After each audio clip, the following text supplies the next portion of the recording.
Muchas gracias por acompañarnos esta noche, en esta ocasión, en esta charla preconcierto de nuestro programa número 11. Nos acompaña el maestro director invitado Ludwig Carrasco desde la Ciudad de México, y en esta ocasión nuestro solista es un músico que pertenece a nuestra querida orquesta, el maestro Ariel Rodríguez.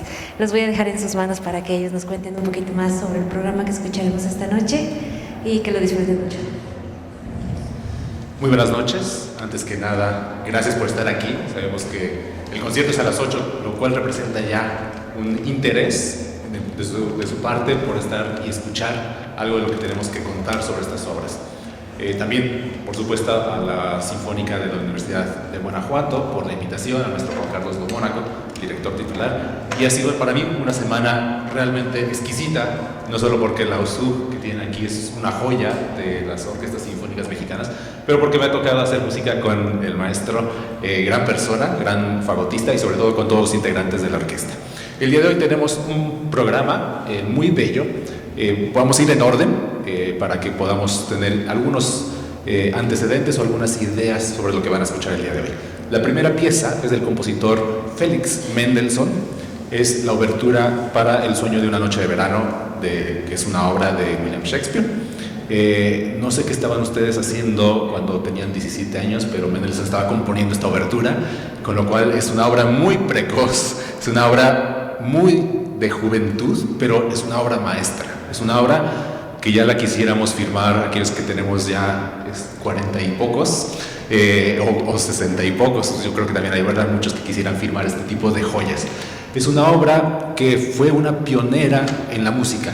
Muchas veces no se reconoce eso porque se asocia con la música incidental de la obra de teatro. Sin embargo, esta partitura fue concebida bastante antes, en 1826, si no me equivoco, donde Mendelssohn quería retratar el mundo de fantasía de esta pieza. Esta fue la primera obertura de concierto de la que tenemos noción, al menos de las más conocidas, y que después propició una serie de obras muy importantes, como podría ser, por ejemplo, la obertura Romeo y Julieta de Tchaikovsky, o incluso los poemas sinfónicos que conocemos, Liszt, Strauss, en fin, una obra que tuvo una gran influencia a futuro. En esta pieza van a escuchar pues ese mundo mágico de Shakespeare, van a escuchar las hadas, las aletas de las hadas, como van siendo representadas con los violines, van a escuchar también la compañía de actores que van a escuchar que van caminando por el bosque, van a escuchar al burro o el asno que fue convertido a la mitad de la pieza, por ahí también con los instrumentos de cuerdas y con los instrumentos de aliento. En fin, es una pieza muy divertida, es una pieza muy corta, en el sentido que pasa volando, aunque tiene unos 10 minutos, un poquito más de duración, y es una joya de orquestación también.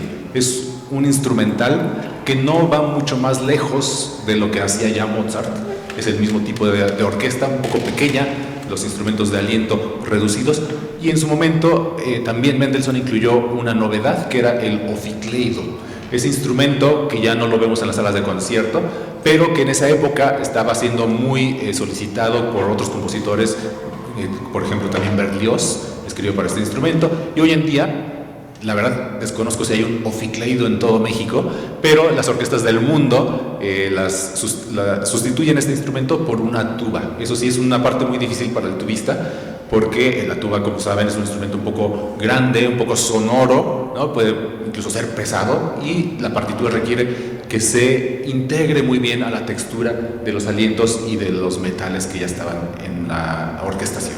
Entonces, tras esta pieza, vamos a ir a una curiosidad, en el sentido, ahora el maestro nos hablará más de ello, pero es el concierto para fagot, en teoría el número 2 de Wolfgang Amadeus Mozart, que según entendemos es el estreno en México. Sin embargo, hay controversia porque esta pieza posiblemente no sea de Mozart, sea de François Debian, que fue posteriormente la escribió, pero también en esta semana nos hemos enterado que posiblemente ni sea tampoco de Debian. Entonces no sabemos bien quién es el padre o quién es la madre, pero bueno, el maestro nos puede contar un poco más al respecto. Hola, buenas noches. muchas gracias por estar aquí presentes, de verdad es un privilegio. Ha sido una semana hermosa, el trabajo ha sido fantástico con el maestro, le agradezco mucho. Muchas gracias a mi orquesta de los Sur por la oportunidad, al maestro de Mónaco, para nuestro gerente, todas las personas encargadas de apoyarnos cuando queremos tocar de solistas. Este concierto, hago una pequeña breve. Este concierto yo lo escuché cuando tenía 10 años, con mi primer maestro de fagot. Yo no soy natural de México, yo soy de Cuba, y tuve esa oportunidad en aquel momento. Un niño que decide tocar fagot a los 10 años no es tan común. Ahorita ya más, pero hace unos poquitos años atrás, cuando yo tenía 10 años, era menos común, ¿no? Entonces, esa experiencia, la verdad, para mí fue muy grata. Estar presente, ver a tu maestro tocar de solista con la orquesta, fue fantástico. Y me quedé con esa cosa de quererlo tocar algún día en una orquesta. Entonces, cuando se da esta oportunidad, empiezo a investigar un poco y yo me había quedado con que era el segundo concierto de Mozart, que obviamente a esa altura ya sabía que podía ser debatible, ¿no? Y empezamos a buscar, gracias a Juan Carlos, nuestro bibliotecario también, que apoyó mucho en esta labor. Con mi maestro aquí en México ya habíamos visto la posibilidad de que fuera de François Demian, y viendo, buscando los ejemplos que daban como que posible compositor de Demian. Hay unos duetos concertantes para fagot en los que se basan un poco en que es posible que sea el compositor. Sin embargo, no está como que tan evidente los motivos dentro de esas comparaciones que están haciendo. Con esta edición que vamos a tocar, Bodó, ellos comentan que es probable que sea un compositor alemán también. Dicho sea de paso, François Demian era un compositor, fagotista y flautista excelente. François Demian, Mozart tienen cierta etapa de donde son contemporáneos. Entonces, de hecho, a Demian le llamaban el Mozart francés. Y curiosamente, este compositor nuevo alemán, fagotista también y violinista, también un poco contemporáneo con ellos,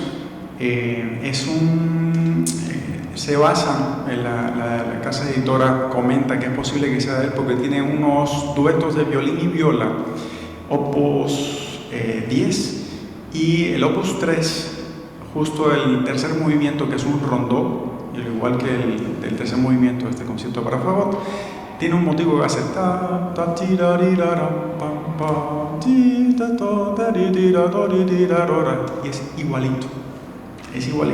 Ahora, ¿dónde llegamos con que decimos, wow, y ahora qué? Buscando en el diccionario Grove de música, ellos ponen en duda también que estos duetos para violín y viola sean de Karl Ernst, el compositor alemán. Entonces, regresamos prácticamente al inicio, donde decimos, me encanta el concierto, esperemos que en algún momento aparezca algún manuscrito escondido en algún lugar y que digamos, finalmente ya sabemos de quién es, ¿no? Yo los invito esta noche a que lo disfruten, al igual que nosotros, y que la pasen excelente. Muy bien, gracias, maestro. Dejamos que el maestro se vaya a preparar porque siempre tocar de solista es un momento muy especial, entonces hay que ir a cuidar al instrumento, a darle unos abrazos para que esté listo, ¿no?, para ese momento. Entonces, bueno, nosotros continuamos y nos vemos en unos momentos en el escenario.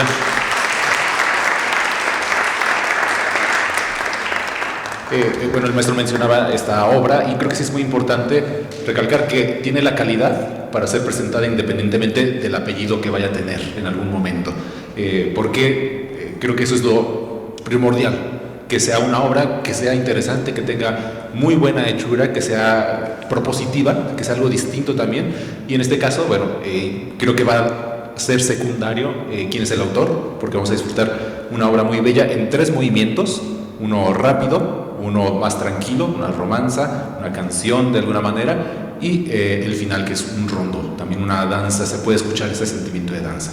Un dato que olvidé mencionar de la obertura es que les comenté que era una obertura de concierto y que la escribió separado, pero años después le encargaron que escribiera el resto de los movimientos para acompañar la obra de teatro. Entonces por eso puede haber a lo mejor alguna confusión cuando vean la obertura del Sueño de una noche de verano, pero con la música incidental. Pero el director nos comentó que no, sí, fue primero escrita como una obra sola y años después, casi 20 años después, le encargaron que reescribiera, o que escribiera más bien los otros movimientos, que son algunos tan famosos como la marcha nupcial, ¿no? La que escuchamos muchas ocasiones cuando vamos a una ocasión festiva, nupcial obviamente, ¿no?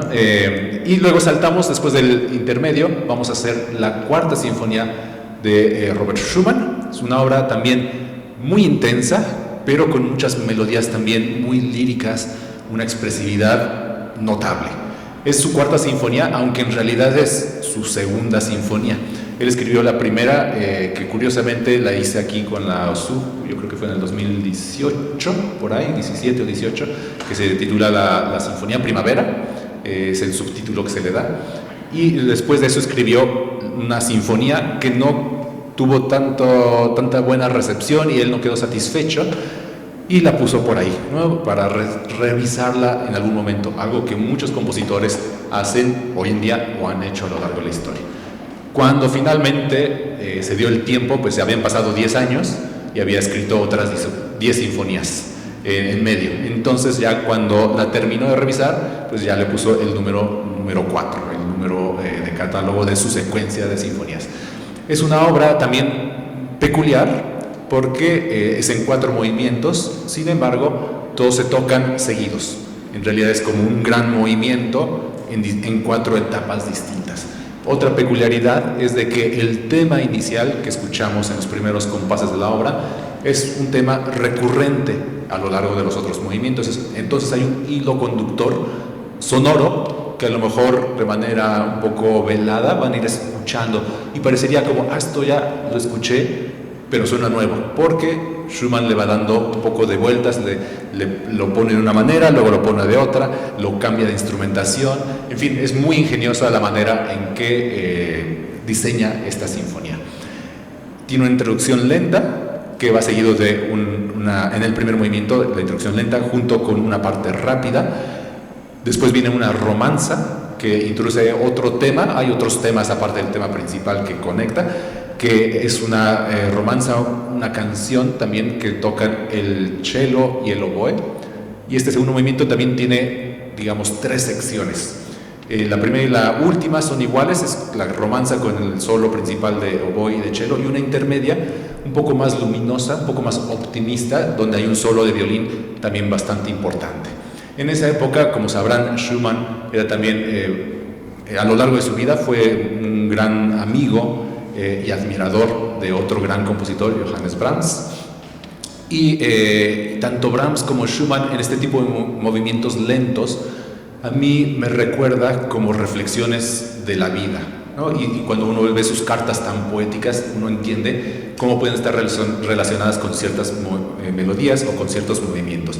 Este segundo movimiento a mí, en mi historia personal que me cuenta, y la comparto con ustedes por si acaso les ayuda un poco a tener una imagen, ¿no? Es como un movimiento donde uno está recordando algo que nos hizo muy felices, pero que tal vez hoy en día no está, ¿no? Puede ser una persona, puede ser un lugar, una sensación, un recuerdo muy grato, pero que nos causa cierta tristeza. Así escuchamos la melodía del oboe y del cello. Sin embargo, la parte intermedia, realmente estamos recordando ese dicho un poco trillado, pero que es cierto, de recordar es volver a vivir, y que estamos recordando y reviviendo ese momento. Es donde está la felicidad, donde está optimista Schumann. Tal vez está recordando algún momento muy feliz con su esposa o con alguna de sus amistades o familia, pero luego vuelve a estar triste porque ese momento ya pasó, ese momento ya se fue. Entonces para mí es muy bello este pasaje de la sinfonía,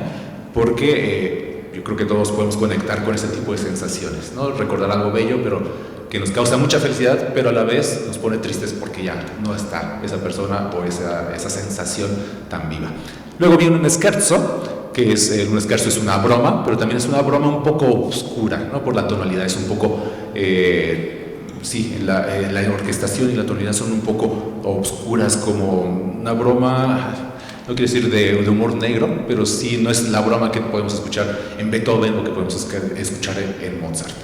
Tiene un trío, siempre vienen como la danza, el scherzo, antes era el minueto y un trío, después se fusionó el scherzo con el trío. El trío significa es una sección que viene junto y por lo general es muy contrastante. En este caso parece también como que el tiempo queda suspendido un poco, ¿no? La sensación de velocidad, de energía se disipa y estamos como flotando entre nubes con unas melodías también muy ondulatorias, que van, ondulantes, que van a lo largo de los instrumentos.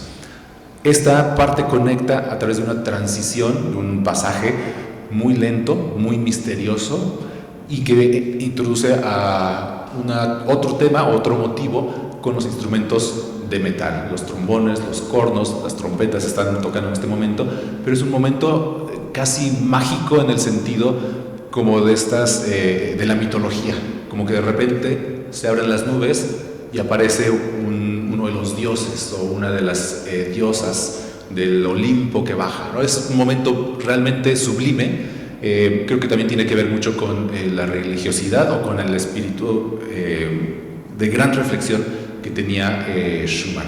Y conecta al último movimiento, que es una danza, es algo muy vivo, muy virtuoso. Van a ver que los violines, los chelos, todos están de arriba para abajo, realmente está lleno de notas, es un gran reto para cualquier orquesta. Y lo curioso de esta parte final, de este movimiento, es que cada vez se va haciendo más rápido, más rápido, más rápido, hasta que casi es como un frenesí al final. Y a mí me recuerda como cuando están en un grupo de amigos y empiezan a contar una broma y otra broma y se empieza a hacer esa sensación de repente de unas carcajadas colectivas que no pueden parar, ¿no? Entonces así se siente, como que empieza a animarse tanto la velada que al final únicamente lo único que queda es ya prácticamente aventar los platos al suelo y seguir riendo, ¿no? Es un poco esa la sensación la que me transmite. Y lo que les mencionaba antes, una obra muy complicada para cualquier orquesta, y creo que los maestros y las maestras de la OSUG están haciendo un gran trabajo y les agradezco a ellos y a ellas todo el esfuerzo que hemos estado realizando en estos días para preparar este concierto para ustedes. Así son a grandes rasgos las obras que vamos a tocar el día de hoy.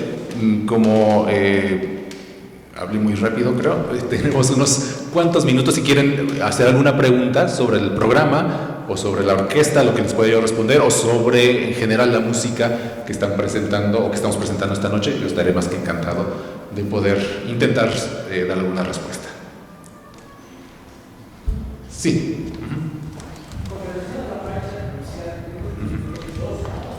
Mendelssohn y otra es de Wagner, ¿no? Sí, pero esa ya es de otra obra, ¿no? Pero sí son las dos famosas, la marcha nupcial de Wagner y la de Mendelssohn, ¿no? La de Mendelssohn es la de tom, pim, paparom, pam, pam. Y la de Wagner la de Wagner es se me fue, se nota que no me cantaron. Es la de Loic, ¿no? Sí, no me acuerdo cómo va en este momento, pero esta es la otra, sí. Se la debo. ¿Alguna otra pregunta? ¿Comentario? ¿Sí? Yo una pregunta sencilla. ¿Cómo saben que una pieza es la primera vez que se escucha en México? Ah, sí.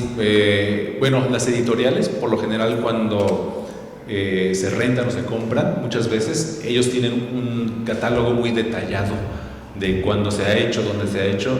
A veces cuando es una partitura de renta, que muchas veces hay que rentar la música, no se puede comprar, a veces cobran extra cuando es un estreno. Entonces ellos sí que tienen muy bien detallado cuando es un estreno. En este caso, pues preguntando entre la gente del medio, ¿no? Sobre todo, por ejemplo, los fagotistas se preguntan, oye, ¿has tocado esto? No. ¿Has escuchado? No. Y entonces preguntamos también entre los directores, ¿has dirigido esto? No. ¿Sabes si tu orquesta? No. Entonces, más o menos nos da una idea de que tal vez no se ha hecho, que digamos el 98% seguro que no se ha hecho.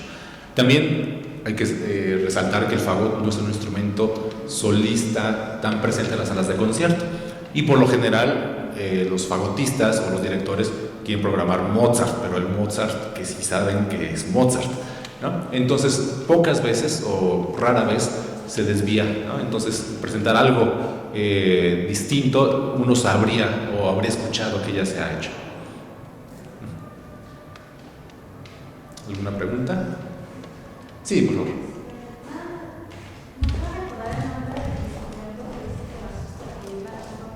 Ah, sí, se llama oficleido.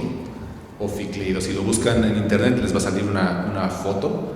Y era un instrumento, alguna vez he escuchado algún video, porque se han reconstruido. Hay también algunos museos en el mundo que tienen oficleidos originales y de ahí se han hecho copias.